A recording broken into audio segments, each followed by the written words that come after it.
आपने देखा होगा मायावती जी ने चुनाव ही नहीं लड़ा।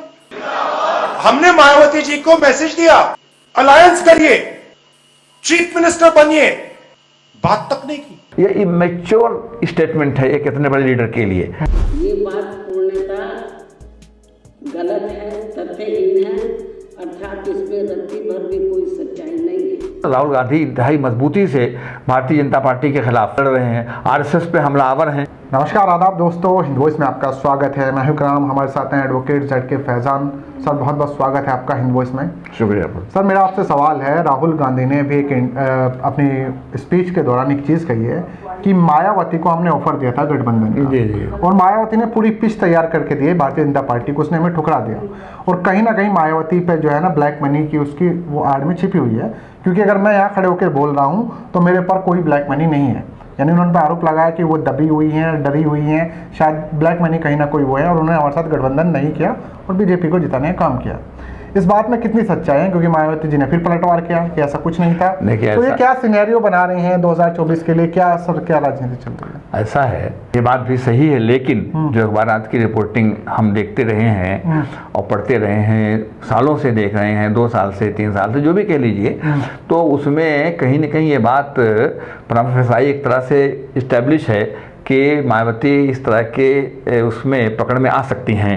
और पिछले दिनों उनके खिलाफ केसेस वगैरह भी रहे, आए भी, वो कहाँ गए, किधर गए, आय से ज्यादा संपत्ति के मामले पे लगातार चलते रहते हैं। वो तो चले हैं, तो वो तो फाइल वाइल किधर गई, कहाँ रुकी, वो तो उसको देखने पर ही आदमी किसी उस पर पहुंच सकता है। लेकिन ये कि मायावती के खिलाफ इस तरह की चीज़ें हुई भी हैं, और ये जो एक असेसमेंट होता है, जो खबरें आती हैं उसको देख करके टीवी से, अखबार से, इससे उससे, लोगों से, तो उससे यह है कि वो इस तरह की चीज़ों की जद में आ सकती हैं अगर सरकार चाहे तो राहुल गांधी ने जो बात कही, तो बात में तो दम है। और कहीं ना कहीं ये सरकार बिल्कुल अपने यानी बिल्कुल जैसे फ्री होकर के, सरकारें तो सब आती हैं, सब इस तरह की एजेंसीज का इस्तेमाल करती हैं और आइंदा भी आने वाली सरकारें करेंगी, लेकिन वो बड़ी खामोशी से करती हैं, चुपके से करती हैं, छुपा के करती हैं, नहीं करके करती हैं। मगर ये तो खुल्लम खुल्ला CBI, ED, इनकम टैक्स, ये सब का सब जितने भी डिपार्टमेंट्स हैं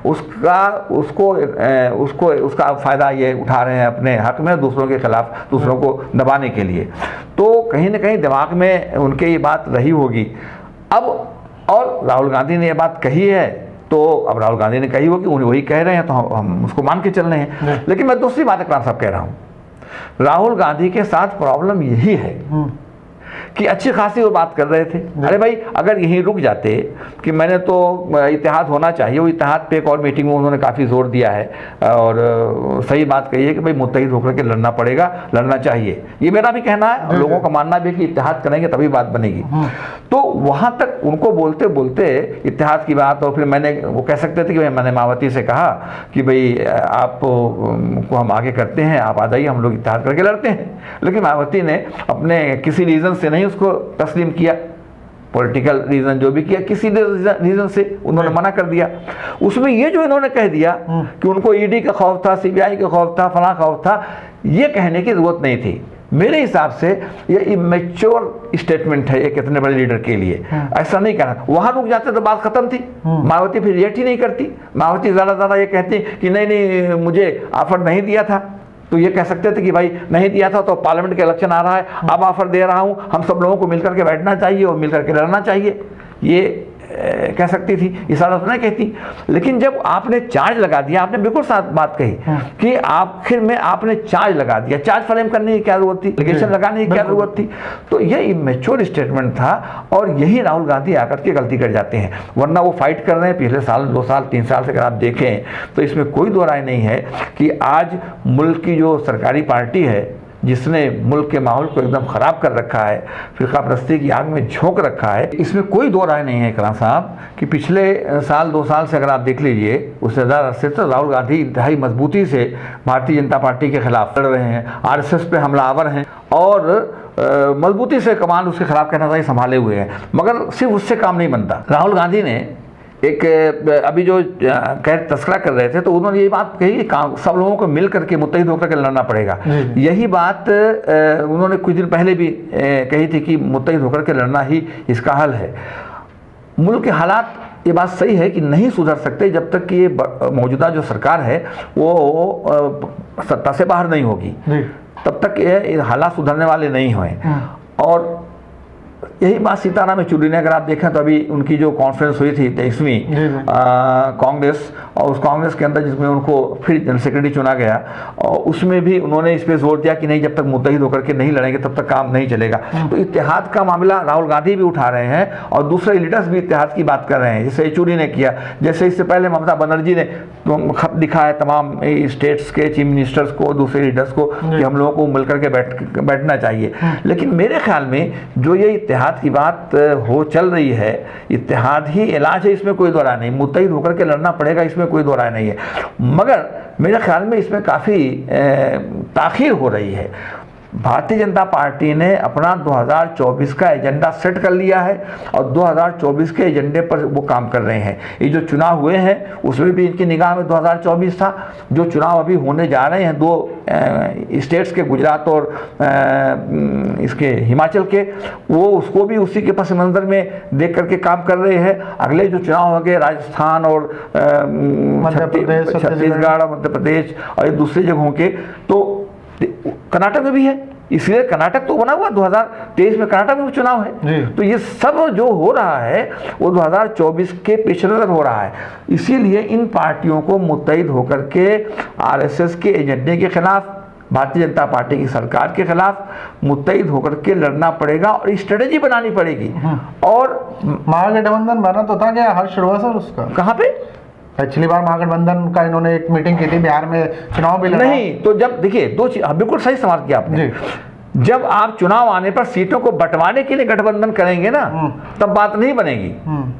बात बनेगी जब आप शुरू से गठबंधन करके मैदान में आइए, इनकी पॉलिसीज पे अटैक कीजिए। और मैंने बार बार ये बात कही, मैं दोहराना चाहता हूं कि जब तक आप भारतीय जनता पार्टी के एजेंडे के खिलाफ आवाज नहीं उठाएंगे, सरकार से बाहर करना इलाज है, इसमें कोई दो राय नहीं। लेकिन है कि उनकी जो कम्युनल पॉलिसी है, जो फिरका परस्ती की पॉलिसी है, नफरत की जो पॉलिसी है, उससे तो सबको डर लग रहा है हिंदू वोट कट जाएगा। नहीं, तो मैं वही कहने जा रहा हूं कि इनको सॉफ्ट हिंदुत्व के दायरे से बाहर निकलना पड़ेगा। सीताराम येचुरी ने अपनी मीटिंग, अपनी कांग्रेस में अभी 3 दिन पहले ये बात कही है। उन्होंने जहां एकता की बात कही, उन्होंने ये कहा कि खुल करके अब लड़ना पड़ेगा, बल्कि उन्होंने कांग्रेस का नाम भी लिया कि सॉफ्ट हिंदुत्व के दायरे से बाहर निकल करके आना पड़ेगा। सॉफ्ट हिंदुत्व के दायरे में तो हमारे अखिलेश जी थे, कौन सा उनको वोट मिल गया हिंदुओं का जो वो जीत करके आ गए? सही बात है।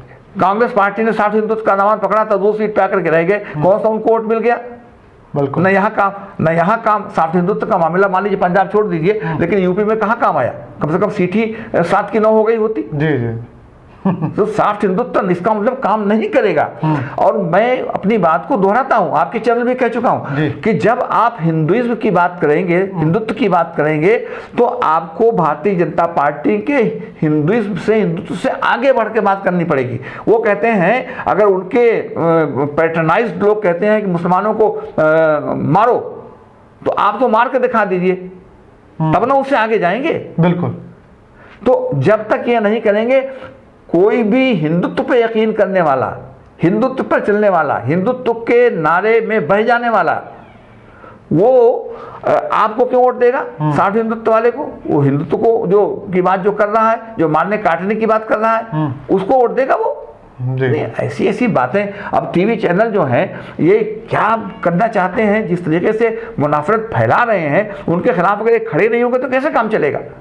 मैं तो देख रहा था, उसने एक दिन 3-4 दिन पहले की बात है, वो एक टीवी चैनल में डिबेट हो रही थी, तो एक बीजेपी के प्रवक्ता था, उसने कहा कि साहब माइनॉरिटीज को का अपीजमेंट होता रहा और उनको, मुसलमानों को दामाद बना के रखा गया। अब टीवी पे बोलना है दामाद का लफ्ज, दामाद बना के कांग्रेस पार्टी ने रखा, दामाद बना करके मुलायम सिंह की पार्टी ने रखा। दामाद तो सही मानों में तुमने बना के रखा है, तुम्हारे मंत्री दामाद हैं तुम्हारे, शाहनवाज तुम्हारा दामाद है। नहीं, वो तो बहुत कुछ कहते हैं, नकवी वो तुम्हारा कहते हैं कि कांग्रेस मुस्लिम राष्ट्र बनाना सुनिए, चाह रही थी। नकवी तुम्हारा दामाद है। जी। नहीं, वो तो अभी भी कहते हैं हाँ। कि साहब अगर भारतीय जनता पार्टी की सरकार नहीं होगी हाँ। तो हिंदुस्तान बिखर जाएगा। भारतीय जनता पार्टी की सरकार, योगी और मोदी अब तो सब पीछे हो गए हैं, हाँ, सब अमित शाह किनारे चले गए हैं, और हिंदुस्तान क्या बोलते, वो कहते हैं योगी मोदी। अगर योगी जी और मोदी जी नहीं होंगे, योगी मोदी तो नहीं कहते, योगी जी और मोदी जी नहीं होंगे तो मुसलमान तो यहाँ पता नहीं क्या करेंगे, हिंदुस्तान बिखर जाएगा, पाकिस्तान यहाँ आ जाएगा, पता नहीं। ऐसी ऐसी बातें कहते हैं बेतुकी बेसुरताल की, कोई इसका माने मतलब नहीं होता, लेकिन बहरहाल कह रहे हैं। तो मैं जो बात कहना चाहता हूं कि इनको इस तरह की ज़हनियत के खिलाफ खुल्ला हिंदुत्व के दायरे से बाहर आकर के लड़ना पड़ेगा। कांग्रेस पार्टी जब पार्लियामेंट के इलेक्शन की बात आएगी तो सबसे बड़ी पार्टी आज की तारीख में, इसमें कोई दो राय नहीं है। 200 सीटों पर इसका भारतीय जनता पार्टी से डायरेक्ट मुकाबला हुआ है और होगा, ऐसा मैं मान रहा हूं। तो इसको जो है लीड लेने की बात इसमें करनी चाहिए। राहुल गांधी ऑफेंसिव तो हैं भारतीय जनता पार्टी के खिलाफ, आरएसएस के एजेंट के खिलाफ, आरएसएस के खिलाफ, मगर वो पलट करके ये नहीं कहते कि ये जो तुम कर रहे हो मुसलमानों के खिलाफ जहर उगल रहे हो ये गलत है, यानी वहीं पर रुक जाते हैं उनको बुरा कह करके। लेकिन तुम्हारी बुराई का कहां कहां असर पड़ रहा है और तुम मुल्क को कहां मुनाफरत की आग में ले जाके जलाना चाहते हो, यहां पर भी जम करके बोलना पड़ेगा। जहां पर मुसलमानों के मसाइल, अब जब तुम्हारे ऊपर हमला होता है और कहते हैं कि तुमने अपीजमेंट की पॉलिसी की, तो तुमको कहना चाहिए ममता बनर्जी की तरह से कि हमने अपीजमेंट की पॉलिसी नहीं की, हमने हिंदुस्तान के आइन की रोशनी में काम किया, और हम अगर पावर में आएंगे तो दोबारा हम वो काम करेंगे, हम मजबूती से मकलतों का साथ देंगे, इसलिए पिछड़े हुए रहे। मतलब ये जो है, सुनिए, कॉन्स्टिट्यूशन उसकी इजाजत देता है, हमने कोई गलत काम नहीं किया, नहीं चुप दुबकने लगते हैं, मजबूती के साथ खड़ा होना पड़ेगा। क्या हो गया? नहीं, क्या हुआ जब बाबरी मस्जिद, अभी जो बाबरी मस्जिद में जब यहाँ शिलान्यास की बात आई, जिसे मोदी गए थे, तो तरह तरह की बातें, कोई कह रहा है कांग्रेस पार्टी का कि मैंने तो पहले ही शिलान्यास कर दिया था, राजीव गांधी ने कर दिया था, तो पूरी पार्टी के नेताओं ने पूरा वीडियो जारी किया। और जब ये बाबरी मस्जिद का जजमेंट आया तो मालूम हुआ कि कांग्रेस पार्टी के दफ्तर में मिठाई बट गई। तो साठ हिंदुत्व के नाम में आपने कोई एक्शन नहीं लिया, लेकिन जिसने मिठाई बांटी थी वहां, वो छोड़ करके पार्टी चला गया, आजकल बीजेपी के अंदर है। तो कहां आपका सामने तो काम आया?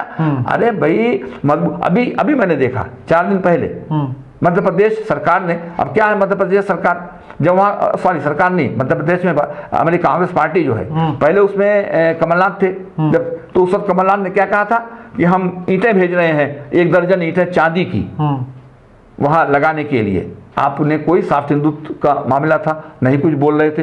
अभी उन्होंने एक सर्कुलर जारी किया 4 दिन पहले कि रामनवमी और दूसरे त्यौहार जो हैं उसके अंदर आप लोग जाकर के पार्टिसिपेट कीजिए। अभी पार्टी को इसका सर्कुलर भेजने का क्या मतलब हुआ? त्यौहार में बिल्कुल जाना चाहिए। त्योहार एक पर्सनल मामला है। हम खुद भी गाँव में होते हैं, होली के त्यौहार में हमको, हमारे यहाँ एक श्रीवास्तव जी हैं, तो हमको अस्थाना जी हैं, तो हम लोगों को बुला के रहते हैं, हम लोग जाते हैं उनके यहाँ, जब मैं रहता हूँ तो उनके यहाँ जाके खाता हूँ। नहीं, त्योहार का, धर्म का, इंसान का अरे निजी मामला है। मजबूती से मैं एक बात बताऊं, आंजानी हिम्मतचंद बहुगुणा जी थे, वहां पर इफ्तिताह हो रहा था बॉम्बे में कम्युनिकेशन की बिल्डिंग का, वहां पर वो गए, कम्युनिकेशन के मंत्री थे, कम्युनिकेशन मिनिस्टर थे उस जमाने में, वहाँ गए तो वहाँ पर वो उन्होंने नारियल वगैरह का फोड़ के, जैसा जाने का होता है, वो इंतजाम कर रखा था। उन्होंने मना कर दिया, उन्होंने कहा कि ना, मैं नारियल नहीं फोड़ सकता। तब तुम एक क्या कहते हैं, मौलवी जी को भी बुलाओ पढ़ने के लिए, कुरान पढ़ने के लिए, एक क्रिश्चियंस को बुलाओ, दूसरे लोगों को बुलाओ जो लोग यहाँ पर हैं, सब मजहब के लोगों को बुलाओ, मैं एक मजहब के, मैं सबका हूँ।